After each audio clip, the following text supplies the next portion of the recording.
ఎవరైనా ఒక సిబిపి చేయించుకుంటే తక్షణం చూడవలసిన అంటే లే పర్సన్ అఫ్ కోర్స్ డాక్టర్ గారికి చూపించడం ఉత్తమం. ఒక 5-6 విషయాలు చెప్పండి డాక్టర్ గారు. మెయిన్ 3 కాంపోనెంట్స్ అండి బ్లడ్ రిపోర్ట్లో చూసేది. హీమోగ్లోబిన్ అంటే ఎర్ర రక్త కణాలు, డబ్ల్యూబీసీ అంటే తెల్ల రక్త కణాలు, ఇంకొకటి ప్లేట్లెట్స్. సో ఈ 3 కాంపోనెంట్స్ ఫస్ట్ మన కళ్ళు ఇట్లా డైరెక్ట్గా వెళ్తాయి అనమాట. ఎక్కిందా, నార్మల్ రేంజ్లో ఉందా, తగ్గిందా.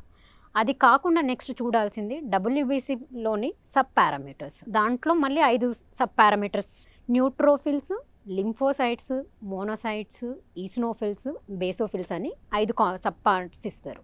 లింఫోసైట్స్ ఎక్కువగా ఉన్నప్పుడు కూడా చిన్నపిల్లల్లో అక్యూట్ లింఫోబ్లాస్టిక్ లుకీమియా అని అంటాం. అంటే వాళ్ళల్లో లింఫోసైట్స్ పెరుగుతాయి. పెద్దవాళ్ళల్లో ఈ డబ్ల్యూబీసీలోనే సబ్ పార్ట్స్గా బ్లాస్ట్లని, క్యాన్సర్ సెల్స్ని ఆల్రెడీ మెన్షన్ చేస్తారు. సో హెచ్బి, డబ్ల్యూబీసీ, ప్లేట్లెట్స్ చూసిన తర్వాత మెయిన్గా ఈ డిఫరెన్షియల్ చూడాలి. ఆ తర్వాత ఇంకా మిగతా ఏమైనా అబ్నార్మాలిటీస్ ఉంటే you better come to the doctor.